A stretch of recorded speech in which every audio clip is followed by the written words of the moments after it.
Lumalabas nga sa ating hearing, di ba? Opo.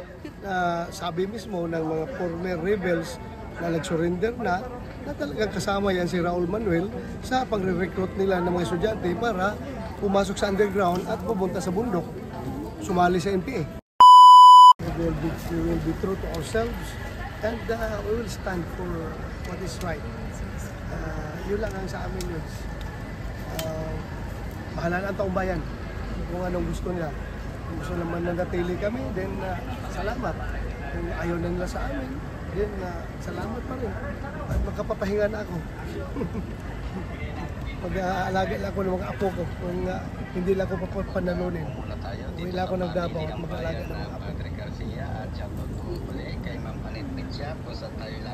Yes, Wes. Ating mga lulutuin.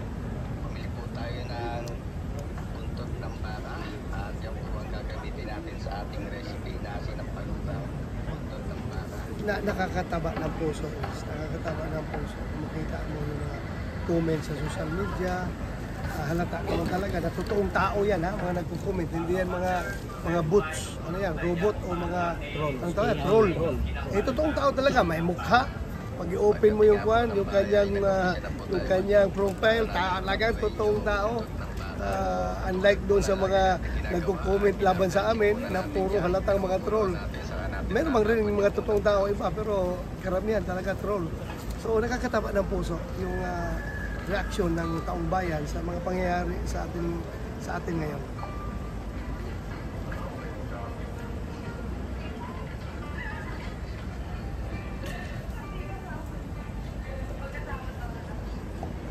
Maraming salamat, Wits, at magandang hapon sa ating lahat. Thank you. Sir, hindi ka...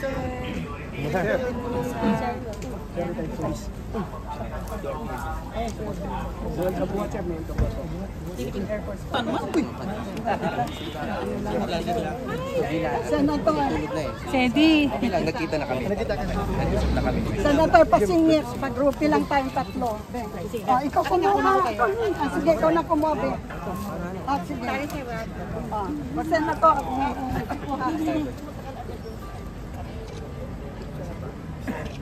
masaya kami at nakarap namin si BP at nandito ka. Actual na nakikita namin. Kasama po natin ang ating napakatigas na senador. Yan po si Senator Bato de la Rosa. Mga kababayan, Senator Bato, reaksyon nyo lang po sa nangyari po ngayon. Una po, dito po unang nilagay itong si Atty. Zulyeco Lopez. Tapos, dinala po sa St. Luke's. Tapos, nilipat na naman po rito. Ano pong nangyari tungkol doon? Bakit po nagkaganon? Po natin lalagay yung ating buntot ng baka. Actually, galing sa Itsuar, dinala dito. Pero ayaw nila dito. Gusto nila talaga sa St. Luke's.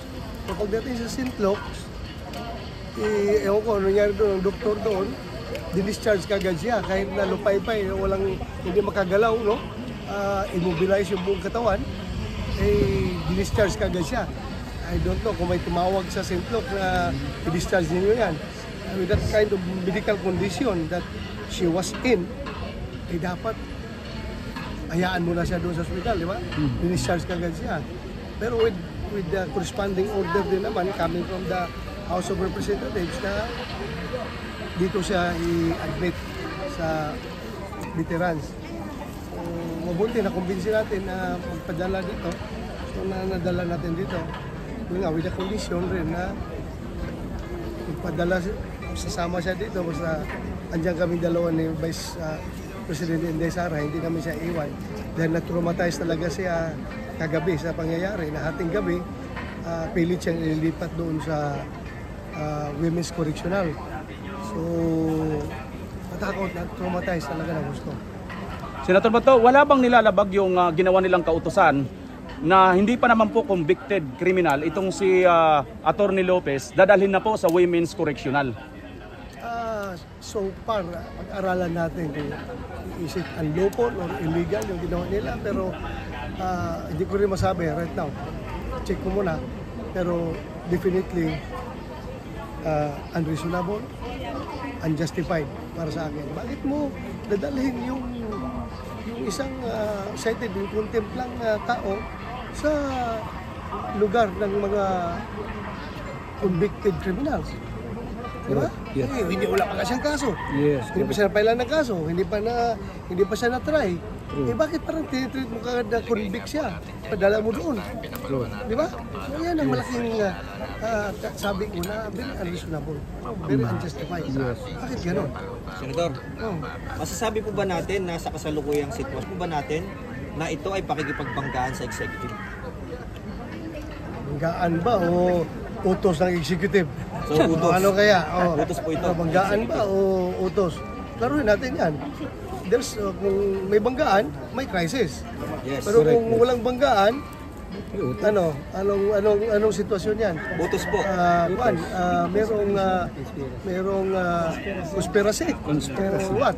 So ano kaya magiging nito, implikasyon nito sa ating bansa dahil sa kabila ng mga maisog na mga binitiwang mga pahayag ng ating Vice Presidente, papasok po ang Lunes, sa palagay po ba ninyo ito ay magkakaroon ng hindi magandang implikasyon sa pamamalakad ng ating gobyerno sa kasalukuyan? So far, well, and hindi na ako magkomento pagdating dyan, let the people decide. Ang taong bayan na ang magbibigay ng opinion. Kasi kung ako pa magsabi, sabihin nila, puro ka lang paninira sa gobyerno.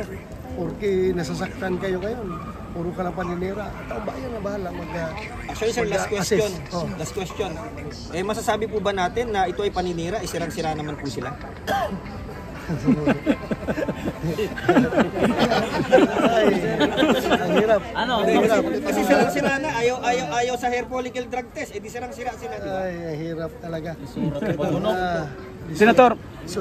Senator, malayo lang tayo ng konti. Mayroon po kasi kaming mga vloggers, nakaabang po kami sa mga Senate hearing at mga Congress hearing. Sa inyo po, mayroon po kayong isang nagsiwalat doon sa inyo na ito pong si Raul Castro, di umano, ay recruiter ng mga kabataan para dalhin sa bundok at maging MPA. Kumusta na po yon? Ano na po ang update doon?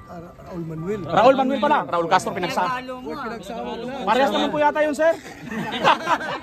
Parang dinalawa mo na yung tanong. Yun nga, lumalabas nga sa ating hearing, di ba? Opo.